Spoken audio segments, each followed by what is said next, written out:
O físico e escritor famoso Brian Greene nos leva em uma viagem que subverte as regras da experiência humana. Por que nunca vemos os acontecimentos na ordem inversa? De acordo com as leis da física, isso pode acontecer.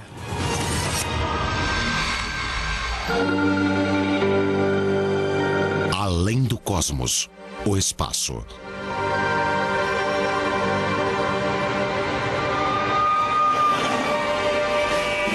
A gente enxerga o mundo como um lugar cheio de coisas. Prédios, carros, ônibus e pessoas.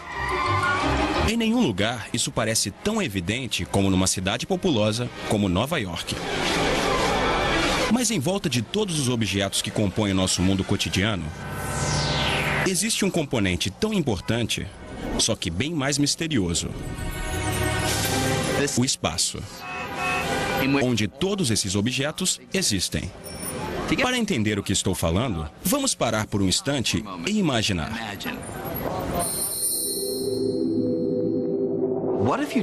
E se você tirasse todos esses objetos? Tudo mesmo. As pessoas, os carros e os prédios. Não só os objetos na Terra, mas a própria Terra também. E se você tirasse todos os planetas, as estrelas e as galáxias? Não só os objetos grandes, mas coisas muito pequenas, até os menores átomos de gás e poeira. E se você removesse tudo, o que sobraria? A maioria de nós diria que não sobraria nada, e isso está certo. Mas o estranho é que também está errado. O que sobra é o espaço vazio. Acontece que o espaço não é um nada. É alguma coisa. Uma coisa com características ocultas tão reais como as dos objetos do nosso dia a dia. Na verdade, o espaço é tão real que pode se curvar. Pode se torcer. E pode se ondular. É tão real que o espaço vazio em si ajuda a moldar tudo no mundo à nossa volta e forma o próprio tecido do cosmos. A gente não pode entender nada sobre o mundo a menos que entenda o espaço, porque isso é o mundo, o espaço com as coisas dentro dele. Geralmente não temos consciência do espaço, mas eu digo, os peixes provavelmente também não têm consciência da água e estão dentro dela o tempo todo. O espaço não é exatamente o nada. Na verdade, tem muita coisa acontecendo ali dentro. Quando a maioria de nós pensa no espaço sideral, um lugar que está muito, muito longe. Mas o espaço está em toda parte. Podemos dizer que é o que existe de mais abundante no universo. Mesmo os menores objetos, como os átomos, o ingrediente básico em você, em mim e em tudo que vemos no mundo, até eles são quase inteiramente feitos de espaço vazio. Se a gente removesse todo o espaço dentro de todos os átomos que constituem as pedras, os vidros e o aço do Empire State Building, sobraria apenas um pedacinho do tamanho de um grão de arroz, mas que pesaria centenas de milhares de quilos. Todo o resto é espaço vazio. Mas o que é o espaço exatamente? O pai da ciência moderna imaginou o espaço como um palco vazio. Para Newton, o espaço era a moldura para tudo o que acontece no cosmos. A arena onde o teatro do universo é encenado. O palco de Newton era passivo, absoluto, eterno e imutável. A ação não afetava o palco e o palco não afetava a ação. Ao representar o espaço dessa forma, Newton foi capaz de descrever o mundo como ninguém tinha sido capaz até então. Seu palco imutável permitia que ele entendesse quase todo o movimento que vemos e descrevesse leis que prevêem desde a forma como uma maçã cai da árvore até a órbita da Terra em torno do Sol. Essas leis funcionam tão bem que são usadas até hoje, seja para lançar satélites ou para pousar aviões. Todas elas dependem de um conceito radical. O espaço é real. Mesmo que você não possa ver, cheirar ou tocar, o espaço é real e físico o suficiente para ser uma referência para certos tipos de movimento, como a patinadora. Newton dizia que quando ela gira, seus braços se abrem porque ela está girando em relação a alguma coisa, que é o próprio espaço. Os filósofos têm discutido a natureza do espaço há muito tempo. O que Newton fez foi mudar os termos do debate. Com isso, a ciência moderna nasceu. O palco de Newton foi um sucesso e ficou sob os holofotes por mais de 200 anos. Mas nas primeiras décadas do século XX, surgiu um novo conjunto de ideias que balançou as estruturas do palco de Newton. Essas ideias foram apresentadas por um jovem funcionário de um escritório de patentes na Suíça. O nome dele era Albert Einstein. Einstein cresceu no final do século XIX, a alvorada da era da eletricidade. A energia elétrica estava iluminando as cidades, dando origem a vários tipos de tecnologia que Newton nunca poderia ter imaginado. Todos os novos desenvolvimentos estavam relacionados com a luz, que fascinava Einstein desde criança. Não as lâmpadas e os postes de luz, mas a própria natureza da luz. A fascinação por uma característica particularmente estranha da luz, sua velocidade, foi o que levou Einstein a derrubar o conceito de Newton sobre o espaço. Para entender como, vamos dar uma voltinha.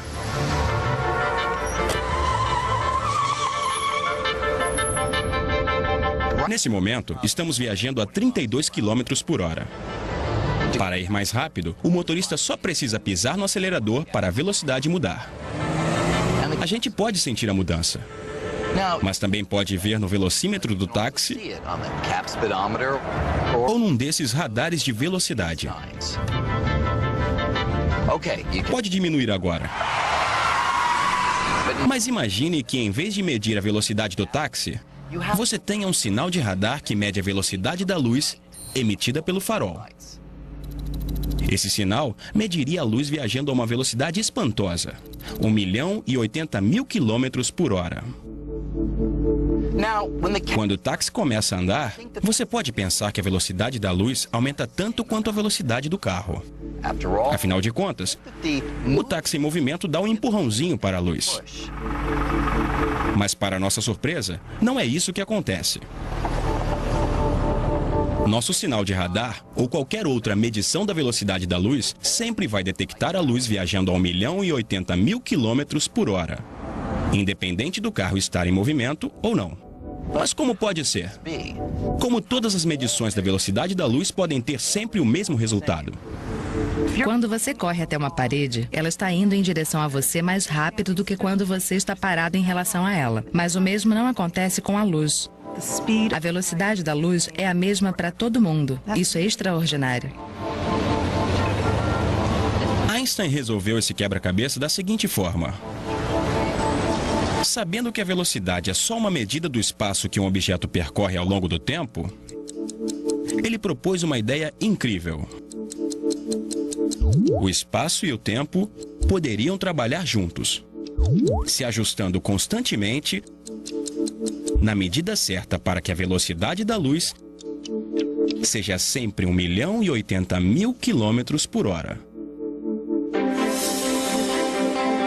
Para respeitar essa característica absoluta da luz, o tempo não poderia mais ser absoluto. O espaço teria que deixar de ser absoluto. E ambos precisariam ser relativos de um jeito que um influenciasse o outro. A ideia de que o espaço e o tempo são relativos só é estranha porque não nos movemos rápido o suficiente no dia a dia para perceber isso. Mas se o táxi pudesse correr a uma velocidade próxima da luz, os efeitos não estariam mais ocultos. Por exemplo, se você estivesse numa esquina e eu passasse por você perto da velocidade da luz, você veria o espaço se ajustando. E ia parecer que o meu táxi só tem alguns centímetros. E que o ponteiro do meu relógio gira muito devagar. Da minha perspectiva, dentro do táxi, meu relógio estaria funcionando normalmente e o espaço ia parecer o de sempre. Mas quando eu olhasse para fora do táxi, veria o espaço se ajustando. Tudo para manter a velocidade da luz constante. Para Einstein, tempo e espaço não são rígidos e absolutos. Eles se fundem com o movimento para formar uma única entidade que veio a ser chamada de espaço-tempo. Nas mãos de Albert Einstein, essa nova ideia do espaço desvendou um mistério profundo envolvendo a força mais familiar do cosmos: a gravidade. Newton sabia que a gravidade é uma força que atrai os objetos entre si. E as leis que ele descreveu prevêem essa força com uma precisão fantástica. Mas como a gravidade realmente funciona? Como a Terra atrai a Lua por centenas de milhares de quilômetros de espaço vazio? As duas se comportam como se estivessem conectadas por uma corda invisível. Mas todo mundo sabe que isso não é verdade. As leis de Newton não davam nenhuma explicação para isso. Einstein achava que nenhum curativo poderia consertar a teoria da gravidade de Newton. Ele tinha que inventar um mecanismo, tinha que entender isso. Após se dedicar ao problema por mais de 10 anos, Einstein chegou a uma conclusão surpreendente. O segredo da gravidade estava na natureza do espaço-tempo, que era muito mais flexível do que ele tinha previsto e que podia se esticar como um tecido. Isso era uma ruptura radical com Newton. Pense nessa mesa como espaço-tempo e nas bolas como objetos no espaço. Se o espaço-tempo fosse plano como a superfície da mesa, os objetos se moveriam em linha reta. E se o espaço é como um tecido que pode se esticar e dobrar? Isso pode parecer um pouco estranho, mas veja o que acontece se eu coloco um objeto pesado no tecido flexível do espaço-tempo.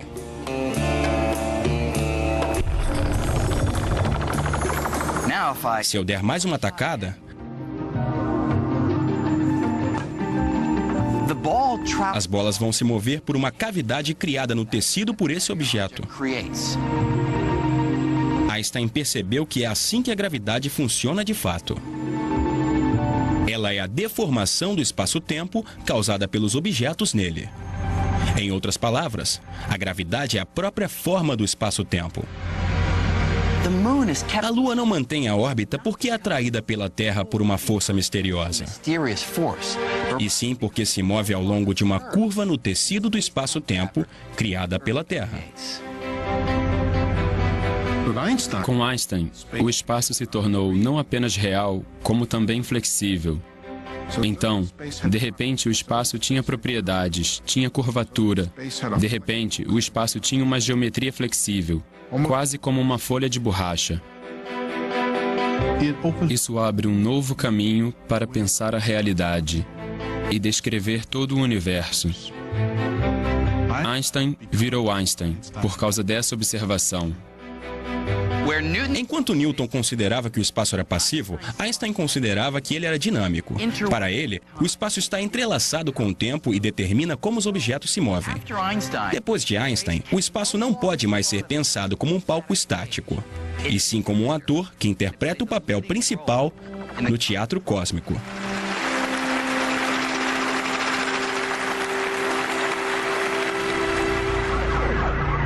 Agora, uma coisa é pensar o espaço como sendo dinâmico, ativo e flexível, como um tecido. Mas ele é realmente assim? Isso é apenas uma metáfora ou descreve de fato o que é o espaço? A teoria de Einstein prevê que uma nova forma de descobrir seria fazer uma viagenzinha até a borda de um buraco negro. Os buracos negros, estrelas que sofreram colapso, são objetos maciços que foram reduzidos a uma fração de seu tamanho original. De acordo com os cálculos de Einstein, a gravidade em volta deles é tão forte que um buraco negro girando pode arrastar com ele todo o espaço, que é torcido como se fosse um pedaço de pano. O buraco negro mais próximo está a trilhões de quilômetros de distância, o que faz com que seja um grande desafio testar essa previsão. Mas no final dos anos 50, um físico chamado Leonard Schiff começou a procurar uma maneira de testar as ideias de Einstein mais perto de casa. Schiff se inspirou em um objeto que consideramos um brinquedo de criança: o giroscópio. Ele pensou que, se o espaço realmente se torce como um pano, o giroscópio pode ajudar a detectar isso. Era uma ideia estranha e foi desenvolvida em um lugar estranho: a piscina dos professores em Stanford. Lá, em 1959, Schiff se encontrou com dois colegas, William Fairbank e Bob Cannon. Ele estava empolgado com o anúncio de um giroscópio de alta tecnologia que tinha visto. Apesar de ter uma aparência diferente, ele funcionava basicamente como um brinquedo de criança. Naquele momento, os três decidiram lançar um dispositivo como esse na órbita da Terra. Normalmente, o eixo de um giroscópio aponta para uma direção fixa.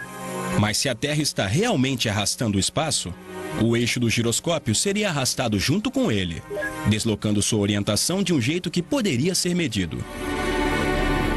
Era um plano brilhantemente simples. Só tinha um problema. As teorias de Einstein prevêem que a rotação da Terra torce o espaço só um pouquinho. Tão pouco que seria como medir a altura de uma moeda a 100 quilômetros de distância. A equipe ficou mais de 2 anos tentando entender como fazer uma medição tão precisa. Eles finalmente criaram um plano de acoplar 4 giroscópios que se movem livremente a um telescópio apontado para uma estrela distante. Se o espaço se torce, ao longo do tempo, os giroscópios não apontariam mais para a estrela, já que ficariam presos na torção do espaço. Em 1962, eles solicitaram financiamento da NASA, pedindo mais ou menos $1 milhão para o que viria a ser conhecido como Gravity Probe B. A princípio, os membros da equipe pensaram que o projeto levaria uns 3 anos. Eles estavam otimistas demais. Com uma equipe cada vez maior, o Gravity Probe B se tornou o experimento de maior duração da história. Eles ficaram décadas e décadas tentando realizar a ideia original, que era lançar um telescópio no espaço e construir giroscópios que eram uns dos objetos mais precisos que já foram criados. A tecnologia é simplesmente assustadora. É que nem uma cenoura na frente de um burro. A gente sempre estava a 5 ou 10 anos de conseguir fazer isso. Depois mais 5 ou 10 anos, por 35 anos. O projeto consumiu mais de 4 décadas e $750 milhões e quase foi cancelado pela NASA 9 vezes. Finalmente, em 2004, a equipe se reuniu para presenciar o lançamento.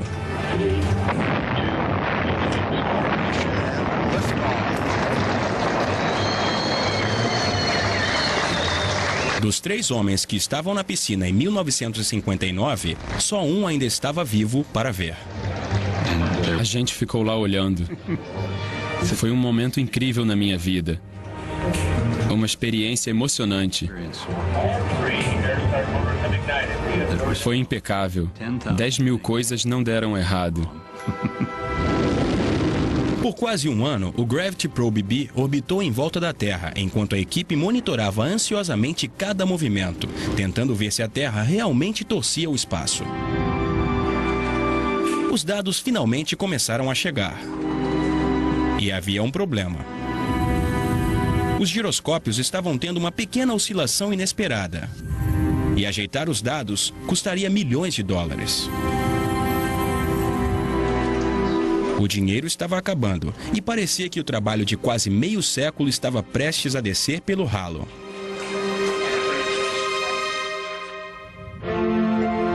Quase no último momento possível, apareceram 2 fontes de recursos. O filho de William Fairbank, um dos membros originais da equipe, fez uma doação pessoal, e Turki Al-Saad, um membro da família real saudita formado em aeronáutica por Stanford, providenciou uma grande doação. Ao longo dos próximos 2 anos, o problema com os dados foi resolvido, revelando que os eixos dos giroscópios tinham se deslocado quase exatamente como estava previsto nas equações de Einstein. Acho que foi a primeira vez que deu para ver o efeito de Einstein, a deriva, a olho nu. Esse experimento forneceu a prova mais direta de que o espaço é uma coisa real. Uma entidade física como um tecido. Afinal de contas, se o espaço fosse nada, não haveria nada para torcer.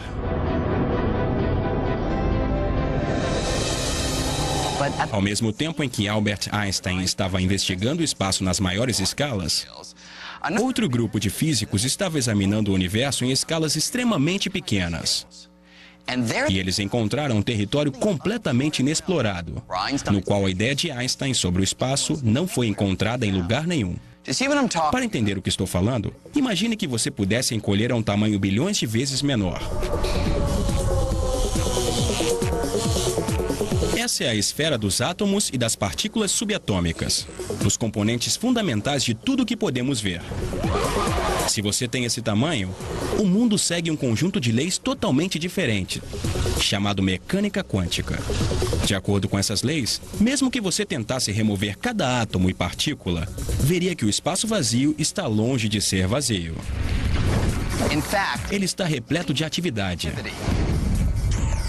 As partículas estão constantemente deixando de existir e ressurgindo. Elas surgem do nada, aniquilam umas às outras rapidamente e desaparecem. Embora a teoria previsse isso, foi em 1948 que um cientista chamado Hendrik Casimir sugeriu que, embora a gente não possa ver essas partículas, por causa delas o espaço faz uma coisa que podemos ver. Ele previu que se você pegasse 2 placas comuns de metal e colocasse uma perto da outra, mais perto que a espessura de uma folha de papel, algumas partículas com determinadas energias seriam excluídas, porque, de certa forma, elas não iam caber entre as placas. Como a maior parte dessa atividade frenética acontece fora das placas e não dentro, Casimir achou que elas seriam aproximadas por aquilo que geralmente chamamos de espaço vazio. Alguns anos mais tarde, esse experimento foi realizado.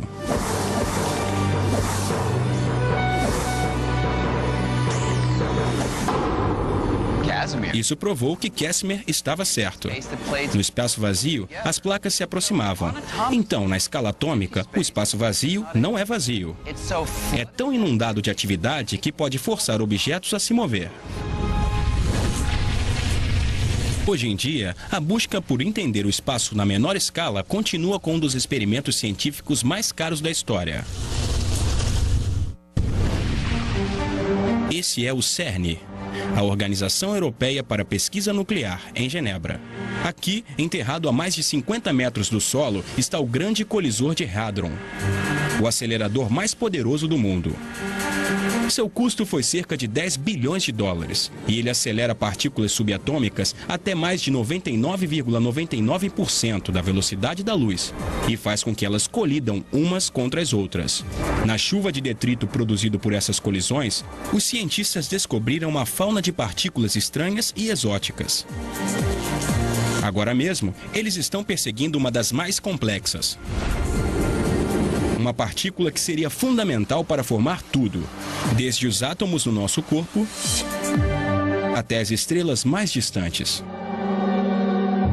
Se essa partícula for encontrada, ela vai redefinir nossa concepção do espaço e cumprir uma missão que começou mais de 40 anos atrás.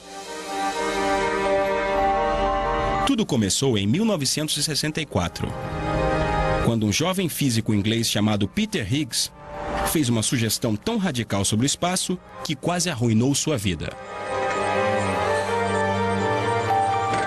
Me disseram que eu estava falando bobagem, que eu não poderia estar certo. É claro que ninguém entendeu o que eu estava falando.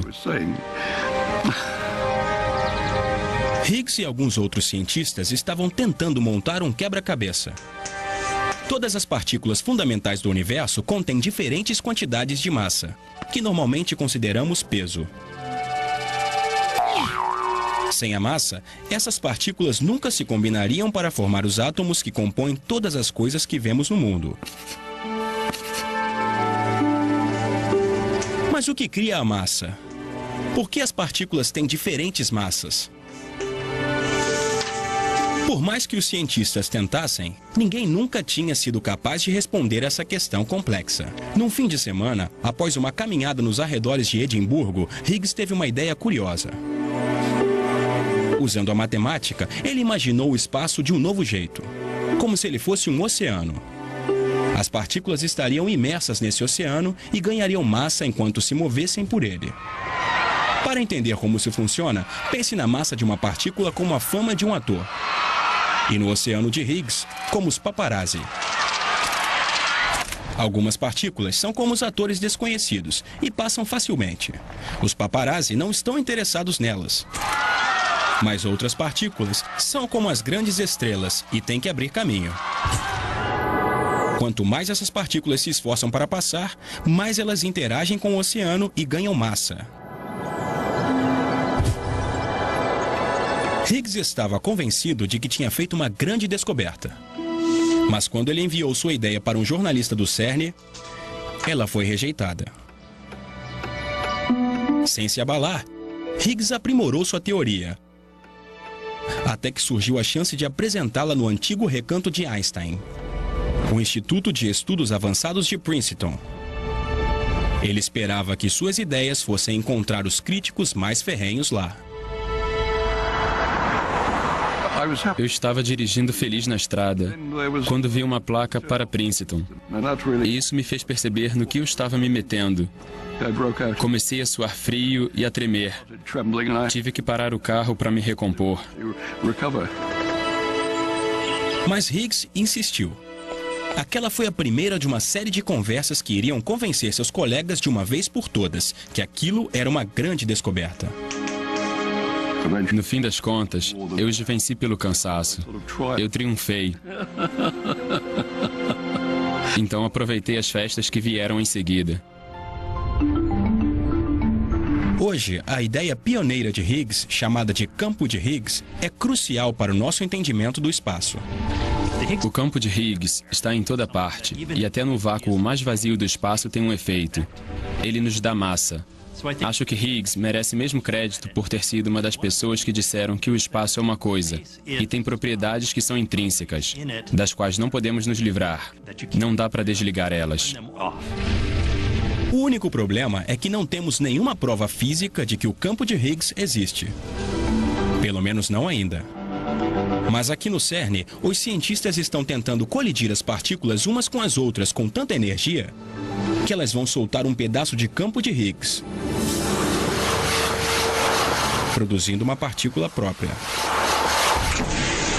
É como se eles estivessem tentando tirar uma lasca do espaço.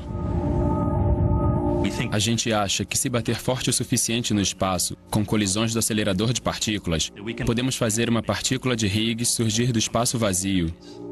Todo o nosso entendimento atual sobre a matéria vai desmoronar se o campo de Higgs não existir.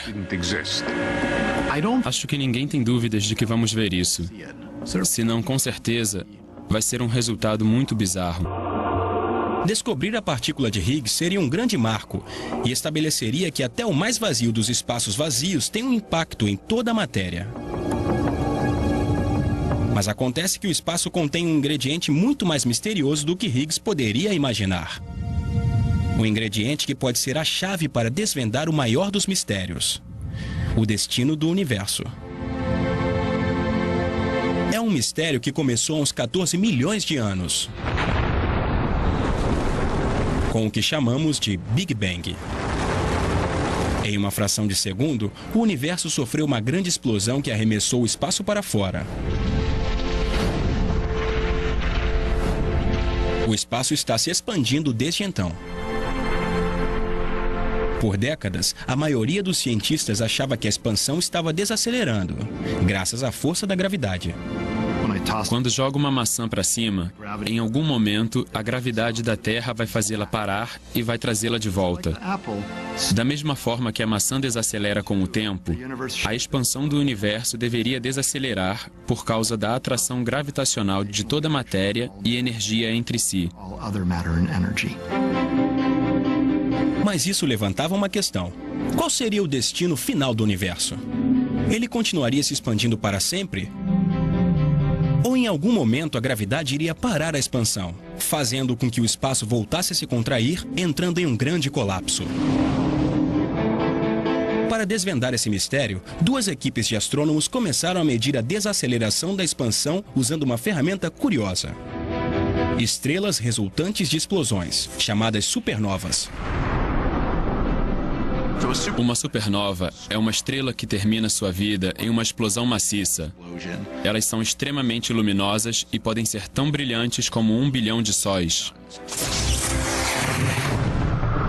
O legal nas supernovas é que elas são muito parecidas quando explodem. Todas têm mais ou menos o mesmo brilho e depois desaparecem quase do mesmo jeito.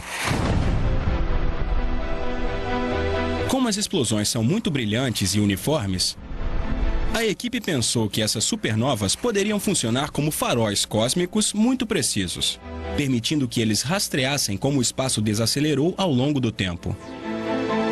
O problema é que as supernovas são raríssimas. Para achar um número suficiente delas, Perlmutter dedicou anos ligando para astrônomos do mundo todo, implorando que eles emprestassem seus telescópios. A gente precisava dos maiores telescópios do mundo e de condições perfeitas. Nessas condições perfeitas, eu ficava ligando para as pessoas no meio da noite, enquanto elas tentavam trabalhar, e dizia: sei que você está com um horário apertado, mas não dá para encaixar meia horinha de observação? Seria muito interessante para a gente. Quando eles finalmente tinham dados suficientes para medir o quanto a força gravitacional estava desacelerando a expansão do universo, tiveram uma grande surpresa. Os resultados eram meio estranhos. Não mostravam nenhuma desaceleração do universo. Foi uma surpresa. Na verdade, o universo está acelerando. É como se o espaço, que a gente pensava que não era nada, tivesse uma qualidade inerente parecida com a de uma mola. O espaço não queria ser comprimido, na verdade queria esticar o universo. Parecia que o universo estava se expandindo cada vez mais rápido. Ele estava acelerando em vez de desacelerar. Minha reação imediata foi: eu preciso descobrir o que está errado. Isso não pode estar certo. Mas isso estava certo. A maioria dos cientistas concordou com uma explicação. Tem alguma coisa que preenche o espaço e age contra a força da gravidade atrativa comum, afastando as galáxias e esticando o próprio tecido do cosmos.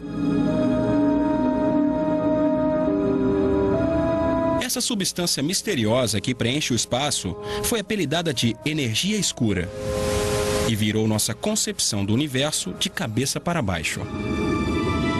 Ao longo das maiores distâncias, a energia escura domina o conteúdo do universo, e nós não sabemos o que ela é.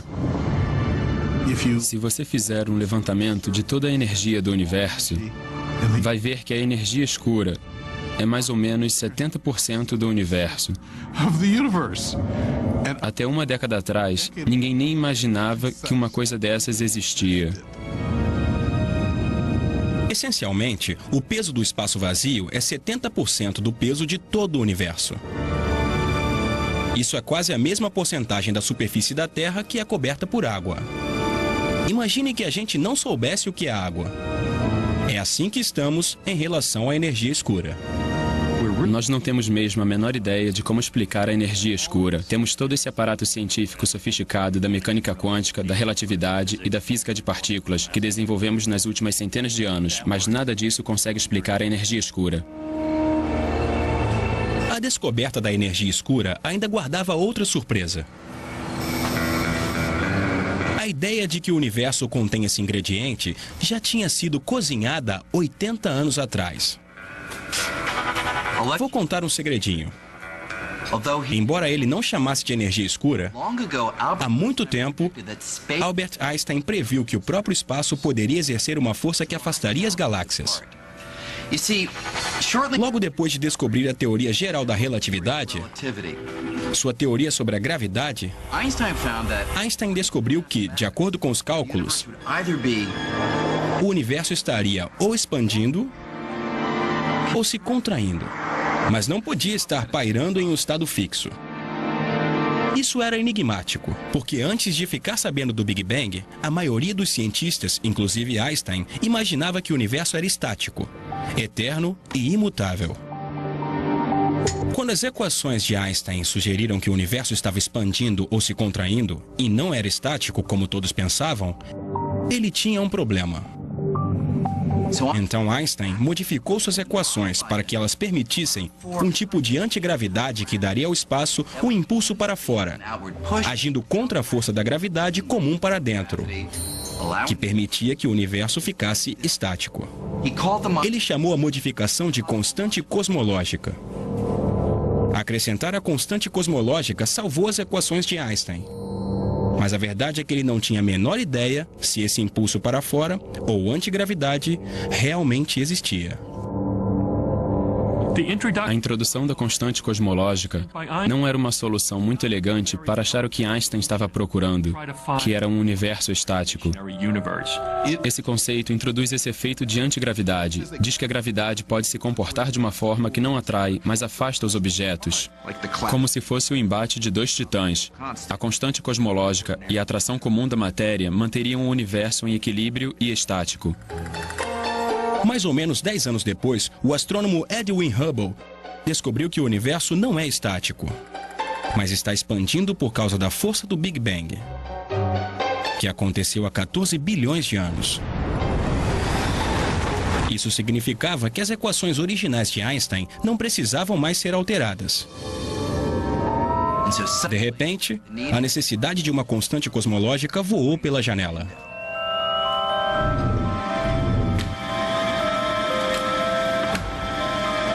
Obrigado. Dizem que Einstein falou que esse foi o seu maior tropeço. Só que com a recente descoberta da expansão do universo, os cientistas estão convencidos de que tem alguma coisa no universo que está afastando todos os objetos. Então o maior erro de Einstein pode estar entre as suas maiores descobertas.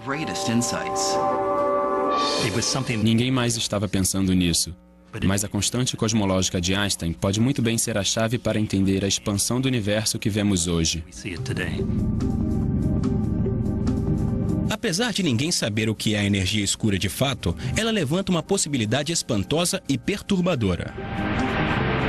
Einstein descreveu a força de sua antigravidade como sendo constante. Mas a força da energia escura é constante? E se ela muda ao longo do tempo? A resposta poderia derrubar tudo o que a gente achou que sabia sobre o destino do cosmos. Nesse momento, das moléculas que compõem o meu corpo até as moléculas que formam a Lua, tudo no nosso mundo fica inteiro por causa das forças que prevalecem sobre o impulso da energia escura. Por isso não vemos as coisas se expandindo no nosso dia a dia. Mas essa situação pode não durar para sempre. Pode ser que a energia escura continue afastando as galáxias até que elas estejam tão distantes umas das outras que o universo se tornará um lugar frio, escuro e solitário. Ou a força da energia escura aumentará ao longo do tempo e ficará tão forte que destroçará tudo dentro das galáxias. As estrelas, os planetas e todo o tipo de matéria.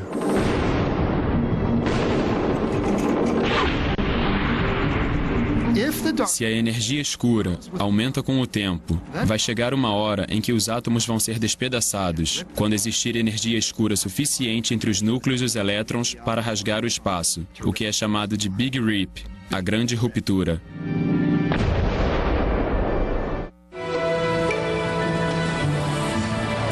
Mas até aqui, a viagem que começou com a ideia de Isaac Newton do espaço como um palco ainda não acabou. Quando olhamos para o tecido do cosmos mais de perto, podemos encontrar muito mais surpresas que qualquer um poderia imaginar. Eu, por exemplo, pareço bem real. Não pareço? Mas estão surgindo novas pistas de que eu, você e até o próprio espaço, tudo pode ser, na verdade, um tipo de holograma.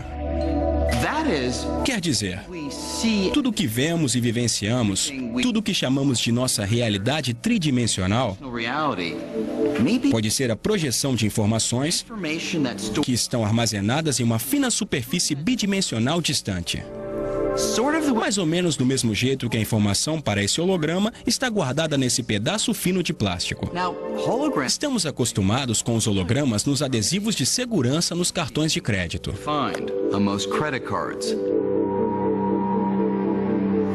Mas imaginar o universo como um holograma é a versão mais drástica da nossa concepção de espaço e de realidade que já foi proposta.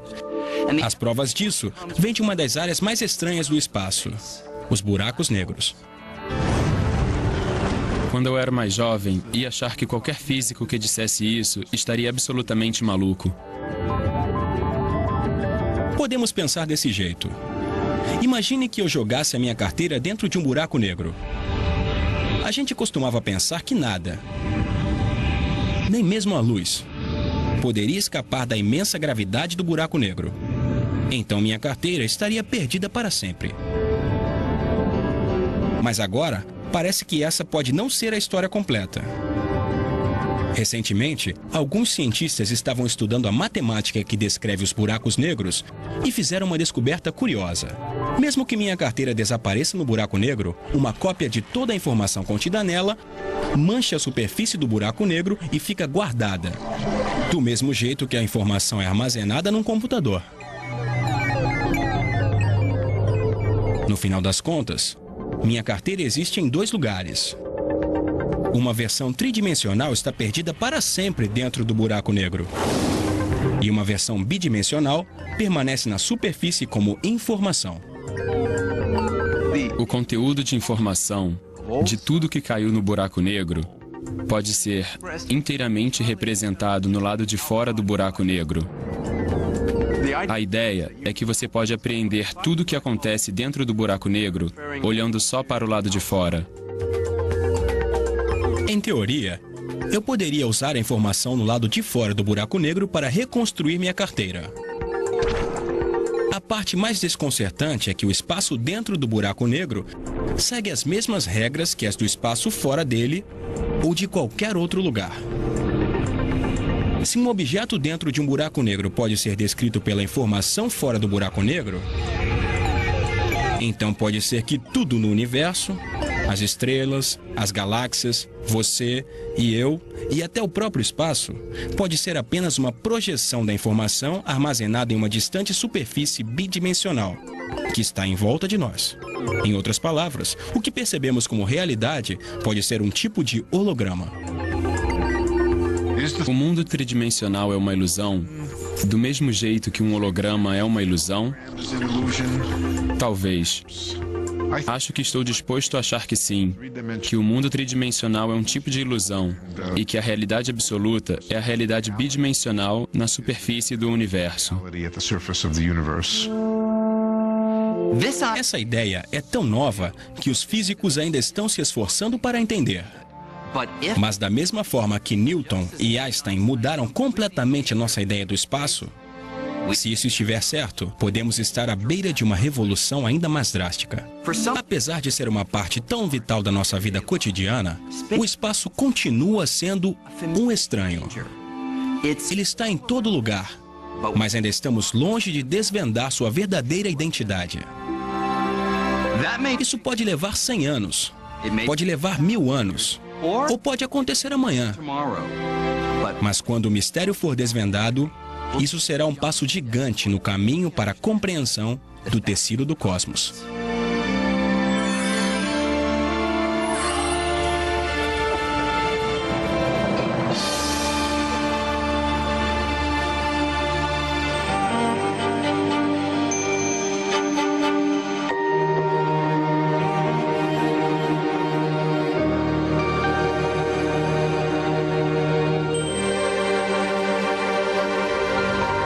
por hora.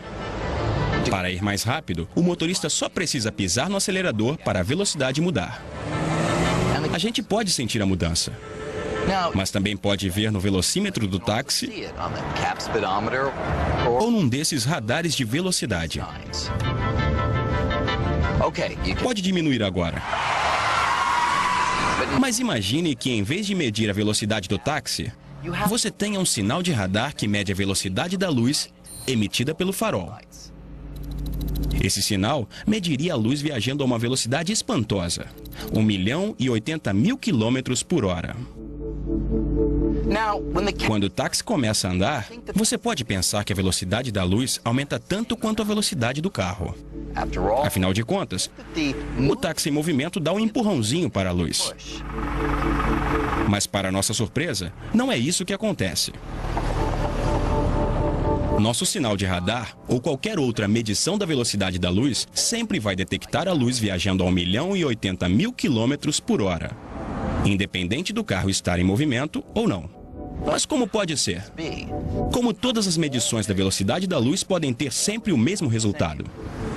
Quando você corre até uma parede, ela está indo em direção a você mais rápido do que quando você está parado em relação a ela. Mas o mesmo não acontece com a luz.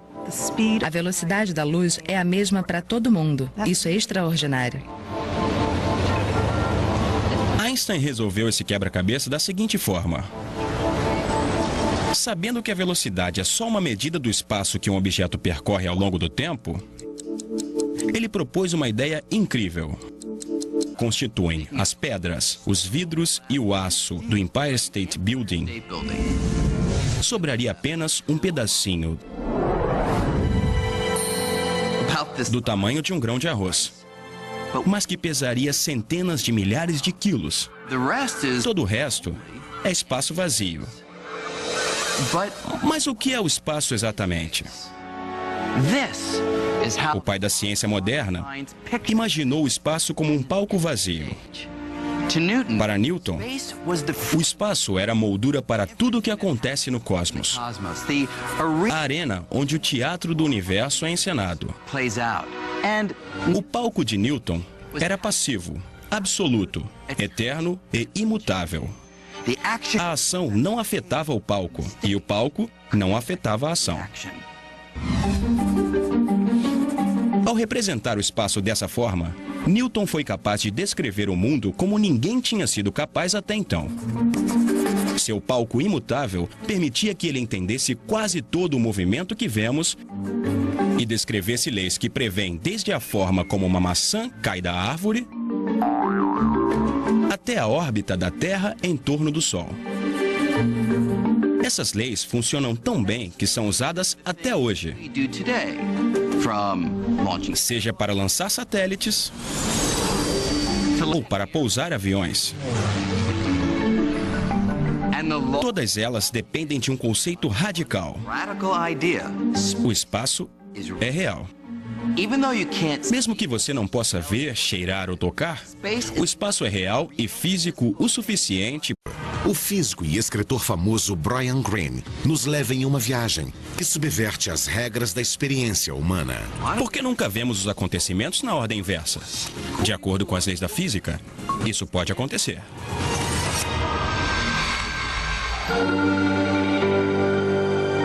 Além do cosmos, o espaço.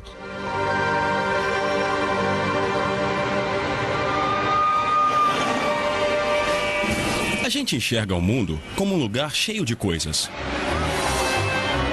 Prédios, carros, ônibus e pessoas.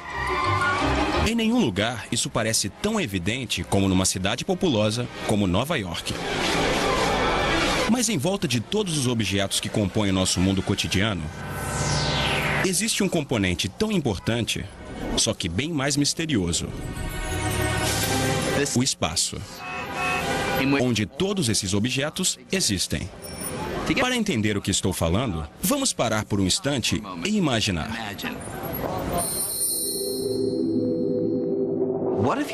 E se você tirasse todos esses objetos? Tudo mesmo. As pessoas, os carros e os prédios, Não só os objetos na Terra, mas a própria Terra também. E se você tirasse todos os planetas, as estrelas e as galáxias? Não só os objetos grandes, mas coisas muito pequenas, até os menores átomos de gás e poeira. E se você para ser uma referência para certos tipos de movimento, como a patinadora. Newton dizia que quando ela gira, seus braços se abrem porque ela está girando em relação a alguma coisa, que é o próprio espaço. Os filósofos têm discutido a natureza do espaço há muito tempo. O que Newton fez foi mudar os termos do debate. Com isso, a ciência moderna nasceu. O palco de Newton foi um sucesso e ficou sob os holofotes por mais de 200 anos. Mas nas primeiras décadas do século XX, surgiu um novo conjunto de ideias que balançou as estruturas do palco de Newton. Essas ideias foram apresentadas por um jovem funcionário de um escritório de patentes na Suíça. O nome dele era Albert Einstein. Einstein cresceu no final do século XIX, a alvorada da era da eletricidade. A energia elétrica estava iluminando as cidades, dando origem a vários tipos de tecnologia que Newton nunca poderia ter imaginado. Todos os novos desenvolvimentos estavam relacionados com a luz, que fascinava Einstein desde criança. Não as lâmpadas e os postes de luz, mas a própria natureza da luz. A fascinação por uma característica particularmente estranha da luz, sua velocidade, foi o que levou Einstein a derrubar o conceito de Newton sobre o espaço. Para entender como, vamos dar uma voltinha.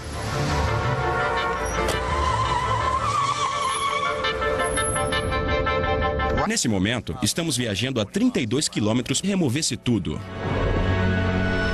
O que sobraria?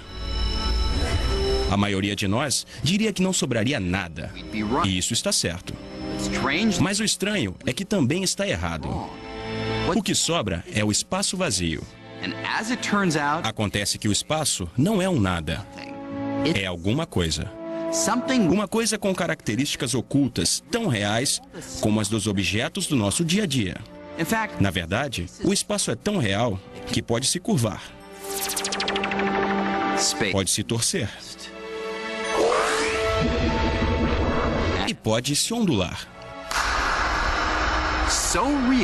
É tão real que o espaço vazio em si ajuda a moldar tudo no mundo à nossa volta e forma o próprio tecido do cosmos. A gente não pode entender nada sobre o mundo a menos que entenda o espaço, porque isso é o mundo, o espaço com as coisas dentro dele. Geralmente não temos consciência do espaço, mas eu digo, os peixes provavelmente também não têm consciência da água e estão dentro dela o tempo todo.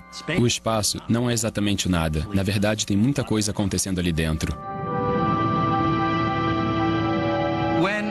Quando a maioria de nós pensa no espaço sideral. Um lugar que está muito, muito longe. Mas o espaço está em toda parte. Podemos dizer que é o que existe de mais abundante no universo. Mesmo os menores objetos, como os átomos, o ingrediente básico em você, em mim e em tudo que vemos no mundo, até eles são quase inteiramente feitos de espaço vazio. Se a gente removesse todo o espaço dentro de todos os átomos que